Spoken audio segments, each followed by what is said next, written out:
Little kids love her. Little kids she'd be sitting on the floor playing with them all the time, and for them to say that we're unfit to be parents, that's just like, I don't know how to put it. It's like a knife in the heart. Yeah. Like, I was the one who got a call from the first adoption agency when the one that told us that we aren't fit to be parents. And I remember, I forget, that was so long ago though. I think I was maybe more hurt. I think I was confused. I remember calling Rodney, telling him that, and he was not so happy. We both experienced each door being closed in a different way. It was a 2-hour meeting, and in that 2 hours, they asked us, I want to say at least 4 times, how we were going to pay for the adoption. Like I said, that one hurt.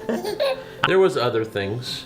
We tried international, but due to medications that I was on at the time for migraines, which was also being used for depression, we couldn't do that.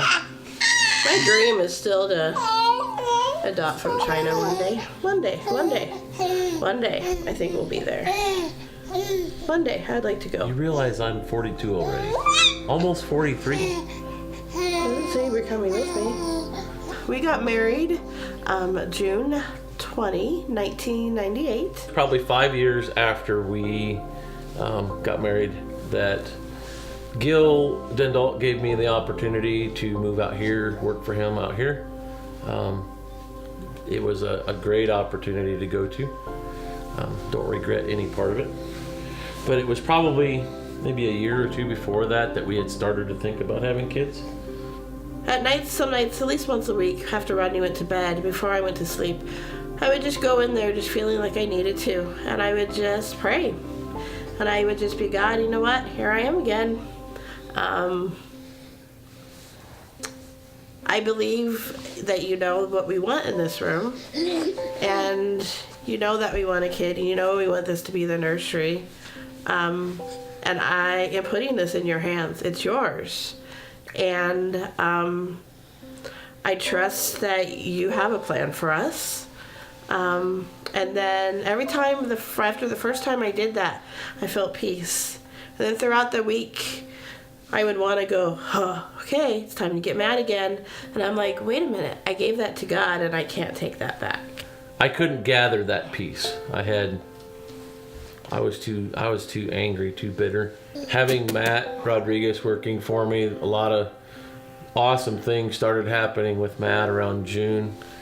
So roughly a month after we had gotten the news that we were losing our adoption agency, him and I had many conversations about it. And in one of my conversations with him, I told him flat out that I was jealous because he was getting the miracles that I wanted. I wanted to have a child. And I was in the shop on a Saturday working by myself, just kind of tinkering around. Struggling through the day a little bit, and something about the day just kind of said, you know what, God, if the miracles that I get to see in Matt is all the miracles that I get to see, I'm good with that. And I think I let go of a lot of the bitterness, a lot of the anger that I had for so long. Later, I get a phone call from the hospital, and the lady on the other line basically tells me that there's a little boy, there's a little baby.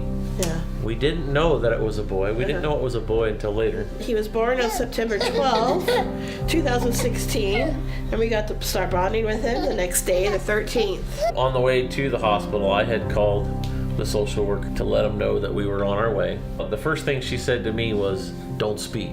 She goes, I know that's going to be hard, but don't speed.